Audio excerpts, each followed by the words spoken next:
حبايبي عاملين ايه؟ يا رب دايما تكونوا بخير. راجعه لكم النهارده فيديو جديد. صباح الفل، صباح النشاط، صباح الطاقه الايجابيه. نهاركم ان شاء الله معطر بذكر الرحمن وبطاعه الرحمن. زي ما وعدتكم بقى الفيديو اللي فات ان احنا الفيديوهات بتاعتنا ان شاء الله اللي جايه كلها نشاط كده وطاقه. ان كفايه كسل بقى يبقى اللي جاي كله نشاط. عايزه اقول لكم بقى ان الروتين بتاعي ما شاء الله اللهم بارك كان من 6 الصبح وانتهى الظهر، يعني كل الشغل اللي هتشوفوه كده النهارده كله منتهي الظهر. طبعا انتوا عارفين ان شغل بدري ده يعني عايزه اقول لكم طاقه ونشاط، وكمان بتحسي ان الوقت معاكي طويل جدا، غير لما بتصحي متاخر وتبداي شغلك متاخر. بالتالي يعني اليوم كله بيبقى معاكي متاخر كده، وتيجي على اخر اليوم بتلاقي نفسك لحد ما تيجي تنامي اللي هو مهلوكه شغل ومفيش حتى ساعه لنفسك كده. بجد لما بتصحي بدري وبتخلصي شغلك بدري بتلاقي اليوم معاكي فايق وجميل. في بدايه الفيديو كده، الناس اللي اول مره تدخل قناتي اشتركي في القناه وفعلي زر الجرس عشان اي فيديو انزله يوصلك مني اشعار، واهم حاجه اللايك التفاعلي على الفيديو. ويلا بينا بقى نبدا الفيديو بتاعنا. وزي ما احنا متعودين في بدايه الفيديو كده بنسمي الله ونصلي على رسولنا الحبيب، اللهم صل وسلم وبارك على سيدنا محمد واله واصحابه اجمعين. اول حاجه كده بعد ما صحيت وصليت الفجر، وطبعا غيرت المرموره كده، وخدت بعضي بقى وطلعت. اول النهار ما طلع كده خدت بعضي بقى وطلعت على السطح. الجو ما شاء الله اللهم بارك، كنا في التوقيت ده الساعه 6، كان الجو ما شاء الله تحفه. كان بقى ورايا شويه حاجات كتير، وكنت كمان عايزه انزل السوق، ما خزنتش باميه وخلاص الباميه يعني قربت تنتهي، فعايزه انزل اجيب بقى شويه باميه كده عشان اخزنهم، وانزل اشوف طلباتي كده شويه حاجات اجيبها وانا راجعه. وعايزه اقول لكم ان انا بقالي فتره كبيره ما نزلتش السوق. يعني جوزي الله يبارك له هو اللي بيجيب طلبات البيت، الخضار اللي انا ببقى محتاجاه. فقلت بقى قبل ما انزل السوق كده اطلع بقى للطيور الصبح بدري كده، وعندي غسيل عايز يتنشر، فقلت قبل ما انزل السوق اعمل كل ده، لان طبعا هرجع من السوق مش قادره.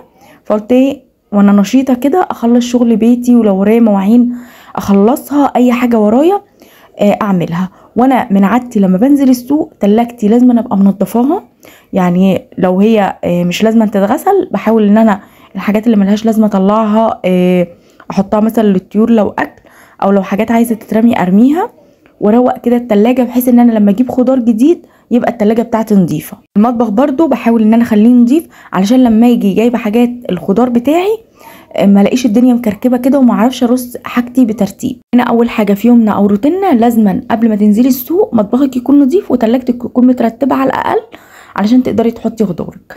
تعالوا بقى نشوف بعد ما حطيت الاكل بقى للفراخ التانية كده.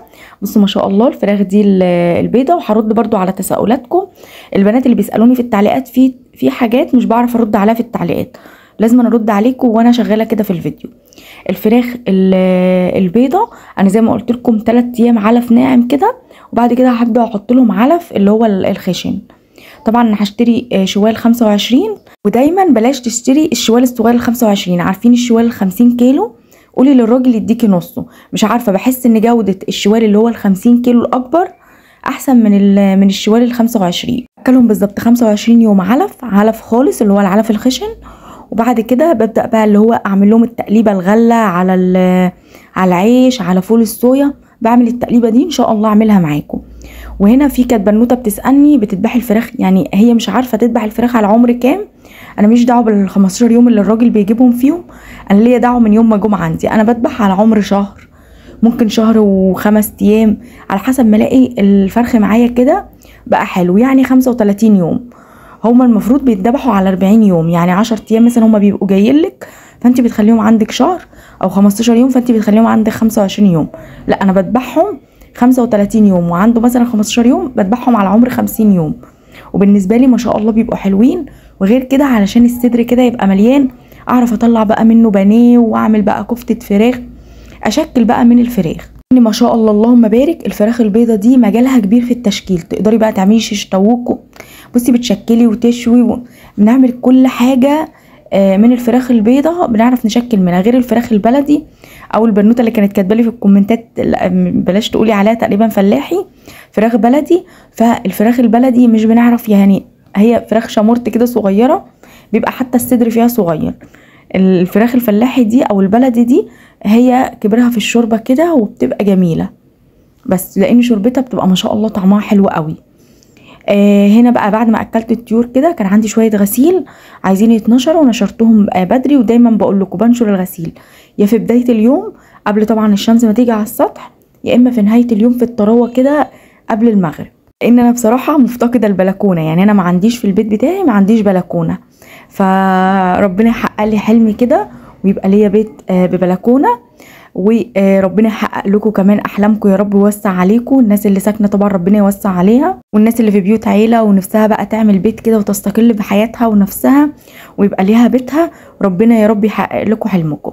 بصوا بقى، حبيت برضو اوريكم المطبخ كده قبل ما انزل السوق. بصوا كان بالمنظر ده، والمطبخ بتاعي كان بايت كده من بالليل. انا بحب دايما قبل ما انام اكون مروقه المطبخ ومخلياه بالمنظر ده. اقوم بقى الصبح كده فايقه ورايقه، مفيش مواعين، هنحضر فطار على الرايق، هنشرب بقى فنجان القهوه بتاعنا كده. عارفين اللي هو المطبخ بتاعي نضيف، فبالنسبه لي الشقه كلها نضيفه. اما بيكون المطبخ عندك كده. ولو انت طبعا المطبخ بتاعك مش نضيف قبل ما تنامي، عادي انت ممكن قبل ما تنزلي السوق تصحي الصبح بدري تعمليه، على اساس زي ما قلت لك لما تجيبي خضار يبقى كل حاجه تعرفي ترصيها بالترتيب. هنا بقى رحت كده خدت محمد معايا ونزلنا بقى السوق. هنا بقول له انت رايح فين يا حمو؟ بيقول لي انا رايح السوق. حبيت اخده معايا بقى كده كونس في الطريق. وهنا طلعنا بقى على الطريق كده علشان نركب. بصوا الجو كان حلو والجو طراوه. عايزه اقول لكم بقى الفتره دي الجو بدا يرطب كده شويه، حتى انا بعرف انام دلوقتي بالليل، غير بقى في الحر ما كنتش حتى وانا مشغله المروحه كنتش ببقى عارفه انام. الجو لما بيبقى مرطب كده اللي هو بين الصيف والشتاء بيبقى الجو جميل. وانا زي ما انتوا عارفيني خلاص، انتوا حفظتوني، انا من الناس اللي بحب الشتاء، ما بحبش الصيف خالص. الحر والفرهده وتبقي طالعه رايحه مشوار ما تبقيش عارفه اللي تروحي، وخصوصا في وقت الظهريه ده. والجو السنه دي كان حر قاتل، فخلاص اخر يوم بنودع شهر 8 على خير ان شاء الله، وربنا يجعل كل شهوركم وسنواتكم هنا وسعاده وفرح يا رب، اللهم امين. جيت بقى رجعت كده من السوق، طبعا جيت لقيت مرموره ميته من العياط. رضعتها وغيرت بقى هدومي كده ودخلت على المطبخ، وكنت مطلعه ازازه لبن من الفريزر علشان قلت ايه تفك كده عبال ما نرجع عشان نرجع نفطر. هنا جبت ما شاء الله اللهم بارك باميه. اشتريت الباميه ب35، كله طبعا اغلب الناس في السوق في ب40 وب45، بس انا جبتها ب35 بس. ما شاء الله اللهم بارك الباميه رهيبه وتحفه. ده كان روتيني يوم الخميس، عملت كمان طبخت منها ليوم الجمعه. انا بحب اعمل الباميه وبيتها لتاني يوم، بتبقى طعمها لذيذ جدا. جبت ما شاء الله اللهم بارك، جبت لي 5 كيلو وجبت لماما 3 كيلو. حاجه تعالوا بقى نحط اللبن كده الاول على النار، ومسكتها بقى الحوض بتاعنا كده نضيف مغسول ونضيف، فضيتها في الحوض كلها وقفلت الحوض بالسداده. اغسل كميه الباميه دي كلها، يعني هغسلها كده في الحوض كلها. وبعد كده بعد ما بغسلها بسيبها تتصفى من الميه بتاعتها تماما، يعني بسيبها اللي هو الميه بتاعتها تتصفى كلها وتنشف كده، واحس ان هي نشفت خالص. وبعد كده باخدها وابدا بقى ايه اللي هو اشيل القمع بتاعها واخزنها على ما هي كده، لا بحطها بقى في ميه سخنه ولا اي حاجه. هنا عملت اللبن كده بالشاشه. بصوا انا لما بجيب ازايز اللبن، يعني بشتري اللبن هي واحده بس اللي كنت بجيب من عندها اللبن، بصراحه ما كنتش بصفي اللبن وراها، لانها ما شاء الله اللهم بارك بتصفي اللبن وهي نظيفه جدا. فبصراحه دي الوحيده اللي ما كنتش عمري صفيت اللبن وراها.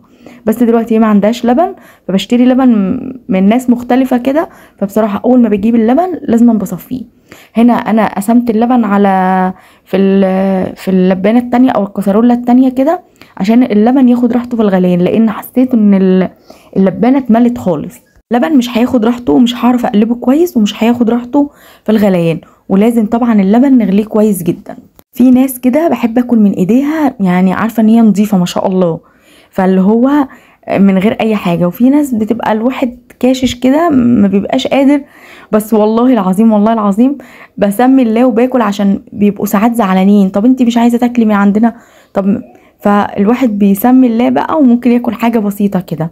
فهو كل واحد على حسب يعني ايه نفسه. في ناس طبعا ما بتاكلش عند حد خالص، فكل واحد على حسب. بس دايما خلي نفسك حلوه كده، بحيث ان انت لو اتزنقتي في اي موقف برضو تجبري بخاطر اللي قدامك. يعني انا بحبش اروح عند حد وازعله، حتى لو هشرب بق صغير، حتى لو انا كاشه كده فهشرب سمي الله واستعيني بالله واشربي حتى لو بق صغير. ما تحاوليش ان انت تكسري بخاطر اللي قدامك او تحسسيه ان انت كاشه منه، او ان هو لا انا قرفانه مش هشرب عندك او هاكل حاجه. لا، اجبري دايما بخاطر اي حد عشان ربنا يجبر بخاطرك. لبست هنا الجوانتي عشان صباعي لسه، بصوا والحمد لله والله بقى كويس، بس عارفين في التنميله فلما بيتخبط بيضايقني. قلت عشان اعرف اغسل الباميه كويس كده لبسته علشان ايه، اديها دعكه كده تحت الميه. بس هنا بقى بعد ما غسلت كده الباميه كلها هسيبها بقى تتصفى زي ما انتوا شايفين. انا هنا غسلت الباميه بتاعتي الاول وهنضف الحوض، يعني هسيب الميه تتصفى وبعد كده هفضي الباميه بتاعت ماما، عشان انا برضو اللي هشيل لها القمع بتاعها. ماما والله يكتر خيرها، في اي حاجه بلاقي نفسي اقدر اعملها لها والله العظيم بعملها لها. طبعا اهالينا مهما نعمل معاهم هم يعني والله مش هنعرف نكافئهم، يعني هم اللي شايليننا في كل حاجه، في ازماتنا هم اللي شايليننا. ربنا ما يحرمنيش منهم يا رب، اللهم امين، ويبارك لي فيهم.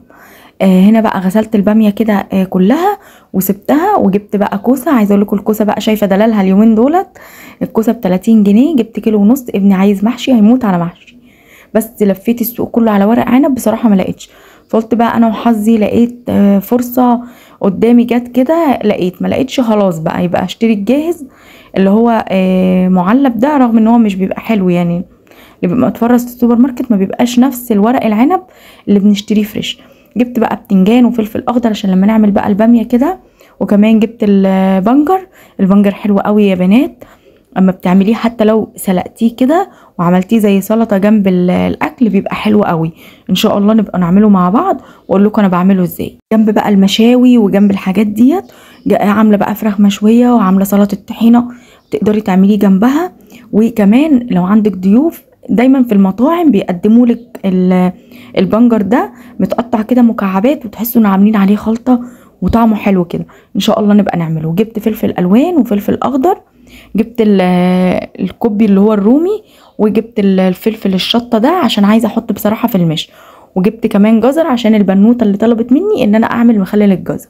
حاضر عيوني، بس مش هقدر في الفيديو النهارده، الفيديو كان طويل عليا، فواحده واحده كده ان شاء الله الفيديو اللي جاي هنزلك طريقه مخلل الجزر. وهاخد بقى الخضار كله كده ارصه في التلاجة. وطبعا عايزه اشكركم جدا على دعواتكم، والله العظيم والله العظيم دعواتكم دي بتفرحني جدا. الناس اللي بتدعي لي دي بجد، يعني في ناس كده بحس من كلامها وكتاباتها ودعواتها ليا بجد ببقى عايزه اقول لهم انتوا بجد ناس نظيفه، يعني انتوا ناس حلوه جدا، ربنا يديم ما بيننا المعروف يا رب والمحبه، ودايما اكون كده خفيفه على قلوبكم. وشكرا بجد لدعواتكم، دعواتكم دي بتفرحني جدا، ويا رب يكون ليا نصيب فيها يا رب، اللهم امين. وربنا يبارك لكم في اولادكم يا رب، ويوسع ارزاقكم ويجعل بيوتكم عمرانه بالخير والستر وراحه البال، اللهم امين. حاجه كده عايزه اتكلم معاكم فيها، واحنا بقى هنحضر دلوقتي الفطار كده. انا خلصت الحمد لله الحاجات اللي جبتها من السوق، طبعا جبت فينو طازه كده عشان بقى ايه نعمل سندوتشات ونعمل بقى شاي بلبن. يا على الشاي بلبن بقى، عايزه اقول لكم بقى لي فتره والله مش عارفه اشرب كوبايه شاي بلبن كده زي الناس. نعمل بقى كوبايه الشاي بلبن مع شويه السندوتشات. وجبت هنا ما شاء الله، شفتوا ربطه الملوخيه ديت، انا جبت منها 4 ربط ب10 جنيه، ما شاء الله الكميه حلوه يعني. هنعملها. عايزه اقول لكم المره اللي فاتت الملوخيه بتاعت المره اللي فاتت جوزي الله يبارك له كان جايبها، بس كان جايب الكميه ب25، يعني الكميه اللي انا جبتها النهارده ب10 جنيه هو جايبها ب25. فقلت له لا انت بتحاول، يعني ممكن هي تقول لك اصلا الربطتين ب10، اقول لها طب ال3، هي ساعات بتقول ال3 نقول لها طب ال4، فبيوافقوا. المهم ان هي تكون موافقه، ما باخدش حاجه كده يعني غصب عنها مثلا او لا لازم، لا موافقه تمام ينفع. حسيت ان هي لا متضرره ولا مش هينفع، فخلاص باخد بقى الحاجه بنفس الثمن كده. لان ساعات البايع يعني اللي بيبيع لك الخضار او بيبيع لك اي حاجه بيقول لك والله العظيم انا خلاص، هو يشيل يمينه، انت تشتري الحاجه تدفعي فيها فلوس وهو حلف بالله، فهو حر بقى هو يشيل يمينه، بس انت يكون الحاجه واخداها البايع كده مسامح فيها. هنا بقى عايزه اقول لكم على موضوع كده واحنا شغالين. البنوته اللي بعتت لي وبتقول ان هي بتتفرج يعني على فيديوهاتي وكده، وان ربنا اكرمها وعملت حق، وان الحمد لله قدر الله ما شاء فعل الحمل بتاعها يعني ما كملش، ما يعني ما فيش نصيب، سبحان الله انت ما تعرفيش الخير ربنا كاتبه لك فين. فهي بتقول لي انا بزعل لما بشوف بنوتك وانت بتتكلمي، يعني وانا بتكلم عنها مثلا او كده يعني نفسها هي انت مش زعلانه، ولا اقدر اقولك ده حقد وده غل والكلام ده كله، لا خالص. انت ممكن ربنا يعني انت طالما كتبتي لي كده انت حد كويس وحد نضيف، ونفسك ربنا يكرمك، يعني ان انا ما بقاش عندي غل او حقد من حد. فبتمنى ان النعمه تزول من عنده، وبتمناها واتمنى النعمه تزول من عنده. ايه ده جاب منين؟ ده ما كانش لاقي ياكل، ده ما كانش حيلته. سبحان الله رب الكريم، الله اعلم هو في ايه في بيته، ناقصه، عنده تعب ايه، عنده ايه، في ولاده، في ايه. فربنا عوضها له من ناحيه تانية. والله كلنا واخدين ال 24 قيراط بتوعنا كاملين، فالحمد لله فضل ونعمه من عند ربنا. وانا ما شفتش على فكره تعليقك ان هو حقد او زعلانه منك او متضايقه منك، والله ابدا. ربنا يرزقك، ودايما كده ادعي في صلاتك وخليكي عبده لحوحه. ربنا بيحب العبد اللحوح. اي نعم كلنا بنعمل ذنوب، بس بنرجع في صلاتنا ونتوب وربنا بيقبل توبتنا. فدايما خليكي عبده لحوحه، ادعي من ربنا. في ناس سبحان الله فضلت طول 10 سنين و12 سنه مفيش حمل، وسبحان الله ربنا كرمها بعد 10 و12 سنه. فمفيش حاجه بعيده عن ربنا. سبحان الله ربنا بيغير من حال لحال وبيبدل من حال لحال. انت ممكن عملتي الحقن وما حصلش نصيب، ممكن سبحان الله فجأة كده تلاقي نفسك حملتي بدون اي حاجة. فان شاء الله ربنا هيكرمك وربك كريم، بس انت لحق عليه في الدعاء. قربي كده من ربنا والله العظيم، واعملي ورد قرآني كده بنية ان ربنا يكرمك، يعني ان ربنا بقى يرزقك كده ويديك يرزقك بطفل سليم معافى. ضايقتش من تعليقك خالص والله، ولا زعلت منك خالص نهائي، ولا شفتك بقى ان انت حقودية ولا الكلام ده كله. بالعكس انت حد من جواكي طيب ونضيف، وده طبيعي. كلنا لما الحمل بيتأخر شوية او مثلا لسه ربنا ما قرتش بنبقى طبعا متضايقين، وخصوصا الناس اللي حوالينا. هو انت لسه ما فيش حمل، هو انت مش عارفه ايه، هو انت، انا عارفه الكلام ده كله. فالموضوع بيضايقك وبيبقى ضاغط على نفسيتك، بس انت استعيني بالله وسيبك من كلام اي حد. قولهم لسه ربنا ما قرتش، ان شاء الله ربنا هيكرمني بس لسه ما قرتش بس. وما تشغليش بالك بحد، لان فعلا الناس بتدخل احيانا في خصوصيات مش بتاعتها، يعني بتدخلوا في حاجات هي مش بتاعتهم اصلا. فما تشغليش بالك بحد، وانا عارفه كل الحاجات دي بتضغط على نفسيتك وبتضايقك. الست بقى اللي حملت وسقطت، ليه سقطه ولسه مش حمل دلوقتي، والناس اللي لسه ربنا ما كرمهاش يعني بصوا الدنيا مش مريحه حد، والناس بتتدخل في تفاصيل دقيقه في حياتك انت نفسك ممكن اصلا ما تكونيش واخده بالك منها. فالله المستعان، وربنا يهدي كل واحد لحاله ويبعد عننا بجد الناس الشر دي.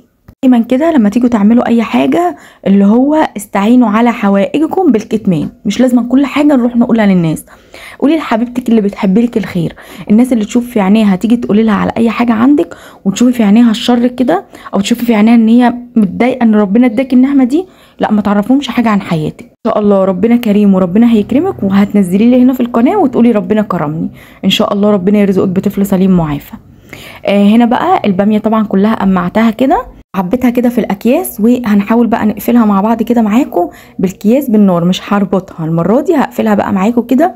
وهوريكم النهارده يعني قفلتين للاكياس عشان تحطيهم، ما تحطهاش بقى في الفريزر كده مكببه تاخد مكان. حاولي ان انت يعني ايه تبططي الكيس كده علشان الكيس ما ياخدش معاكي مساحه في الفريزر، يبقى مرصوص كده، وتبقى الرصه دايما مترتبه كده في الفريزر وشكلها كويس. هسخن بقى السكينه كده، واجي بعد ما طلعت الهواء اللي في الكيس، بصوا شديت كده الكيس، قفل طبعا معايا الكيس بتاع الباميه. بصوا ما شاء الله اللهم بارك، ومفروده، وكنت مطلعه الهواء والدنيا تمام. هعمل معاكم كمان واحده كده كمان، كيسه كده، بصوا كده بالطريقه دي بيبقى ما شاء الله اللهم بارك حلو جدا. هوريكم برضو طريقه تانية كده، وهنا بقى من غير بقى ما نحط الباميه في البخار والكلام ده كله خالص. هي الباميه طريقتها في التخزين كده تحفه، وهقولك النهارده برضو في الفيديو لما تطلعيها تعمليها ازاي. يعني انت لو خزنتيها كده وحبيتي تطلعيها، الطريقه بتاعتها اللي انا بعملها بطبخها بيها ديت بتبقى تحفه.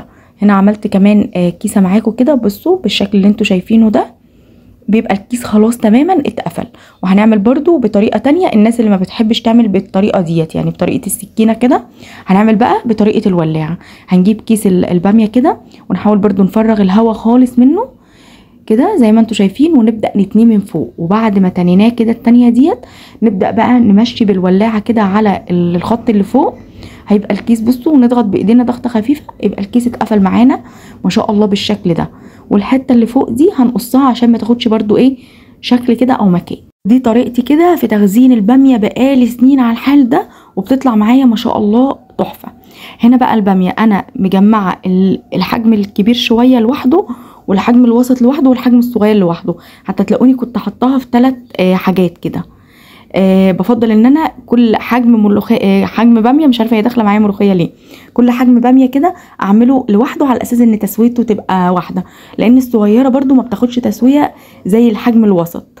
وهنا ما شاء الله كلها كان حجمها حلو، والباميه كمان طريه كده. الباميه اللي هي كبيره وناشفه كده تيجي وانت حتى بتعمليها بالسكينه تلاقيها ناشفه معاكي ما شاء الله اللهم بارك. انا عملت كده يعني يعتبر عامله 10 اكياس، بس سايبه جزء كده هنسويه النهارده ان شاء الله مع بعض. زي ما قلت لكم بحب اعملها وبيتها لتاني يوم.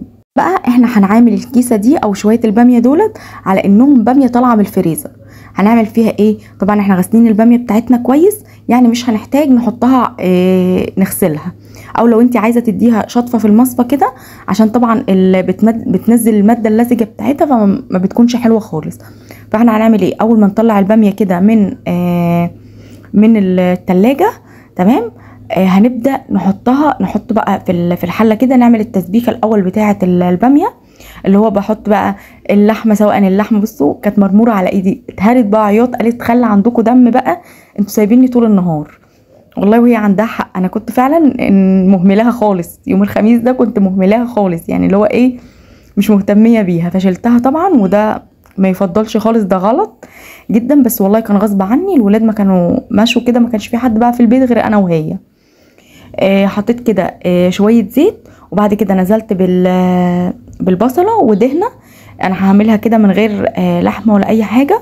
ربع معلقه توم صغيره كده ضفتها، وبدات ان انا ادي للبصله تقليبه كده. هتبل بقى البصله، وهنا جبت صينيه على النار او طاسه مفيش مشكله، هنحط برده فيها شويه زيت وهنشوح فيها الباميه.